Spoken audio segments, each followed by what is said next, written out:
Hello dear students, देखो आपके सामने एक क्वेश्चन है एटॉमिक स्ट्रक्चर का इलेक्ट्रॉनिक कॉन्फ़िगरेशन के बेसिस पर।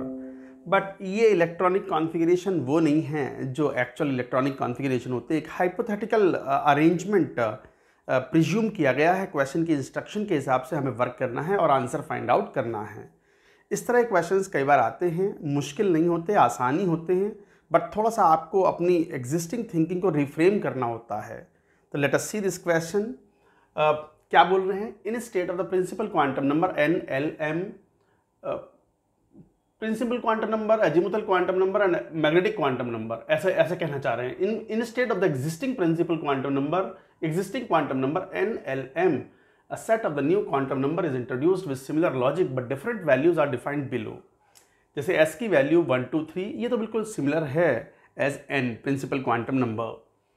Azimuthal quantum number t define हुआ है s-1 s-3, ये डिफरेंट है। और u जो मैग्नेटिक क्वांटम नंबर है वो भी अलग तरीके से डिफाइन हुआ है, t+12 to -t+12 in integral steps. Integral steps का मतलब by a difference of 1। ठीक है। For each value of u there will be 3 electrons. वैसे तो 2 इलेक्ट्रॉन्स होते हैं। ये रिप्रेजेंट करता है शेल को, ये सब शेल को। ये समझने का तरीका है।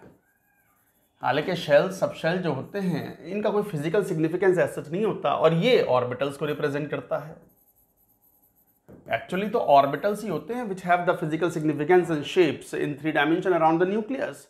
तो each value of you there will be 3 electrons. वैसे तो 2 इलेक्ट्रॉन्स होते हैं as per Pauli's exclusion principle, but यहाँ 3 इलेक्ट्रॉन्स की बात कर रहे हैं। Fine. corresponding to t is equal to 0 1 2 3 a subshell is represented by s p d f g s respectively। calculate the number of electrons in 3D, मतलब पूरा हमें analyse करना पड़ेगा। s+2 rule is defined similar to the n+l rule. जैसे n+l rule होता है energy को, subshells की एनर्जी का ऑर्डर फाइंड आउट करने के लिए, वैसे ही यहाँ डिफाइन कर रहे हैं s+t rule. And then write the principal quantum number and azimuthal quantum number of the last subshell for iron. Last subshell of iron का मतलब where the last electron goes in iron. चलो भाई question को solve करते हैं। थोड़ा देखना इसको। अगर आप ध्यान से देखें, एक काम करो, फर्स्ट शेल अगर s की वैल्यू 1 लें तो what are the possible values of t? t की वैल्यू 0 ही आ पाएगी क्योंकि नेगेटिव वैल्यू तो होनी नहीं है, बाकी पॉसिबल नहीं है। तो फिर u की वैल्यूज क्या हो जाएंगी? t+12 मतलब हाफ, 1 के डिफरेंस से -12।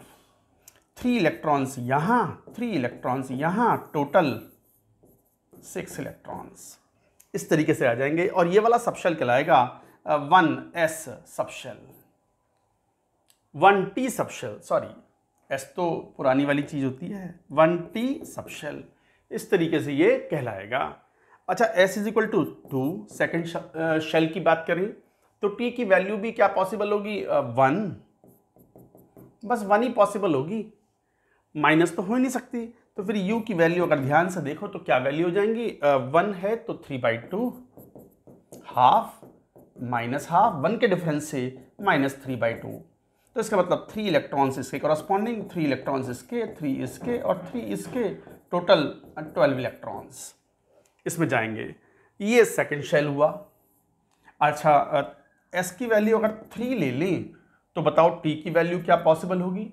t की वैल्यू पॉसिबल हो जाएगी 2 and 0।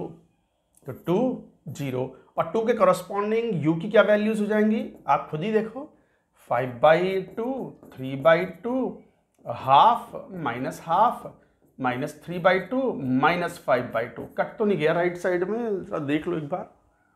नहीं, बच गया। ठीक है ना।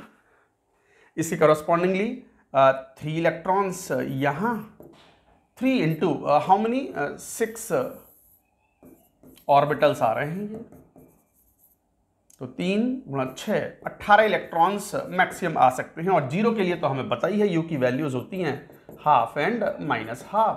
तो 3 + 3 ये इलेक्ट्रॉन्स, 6 इलेक्ट्रॉन्स इसमें आ जाएंगे जैसे यहाँ आए थे।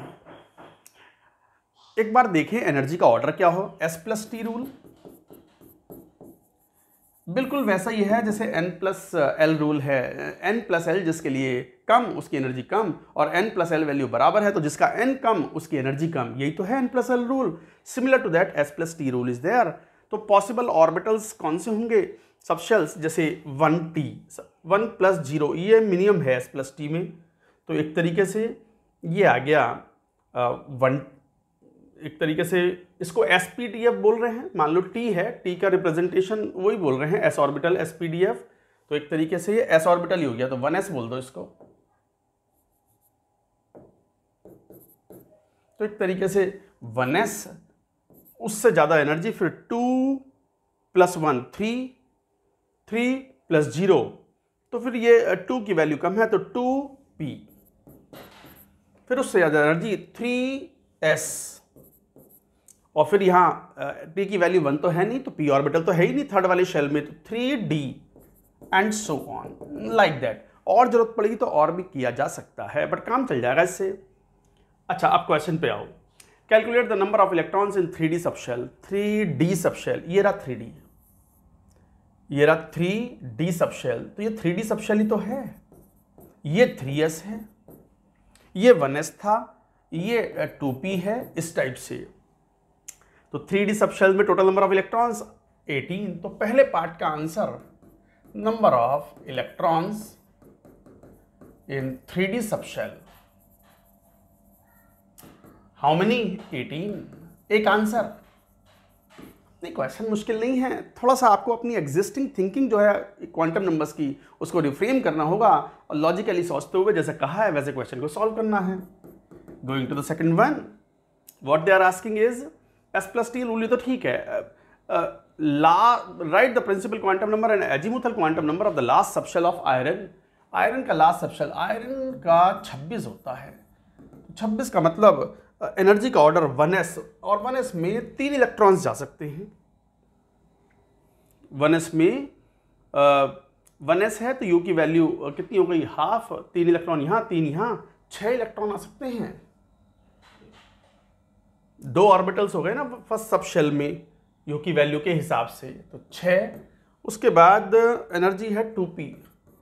2p में कितने आ सकते हैं? 2p में आ जाएंगे 12 इलेक्ट्रॉन्स, 18 तो यही हो गए। उसके बाद 3s में वापस 6, 12 और 6 18, और 6 कितने हो गए?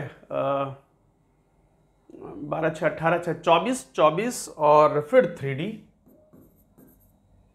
3D में 24 2 इलेक्ट्रॉन है, तो यहाँ चले जाएंगे, यहाँ तो 18 इलेक्ट्रॉन्स आ सकते हैं ना। So this is the situation. तो एक तरीके से D में जा रहा है आखिरी इलेक्ट्रॉन, तो इसका मतलब 3D की बात कर रहे हैं, तो what is the principal quantum number?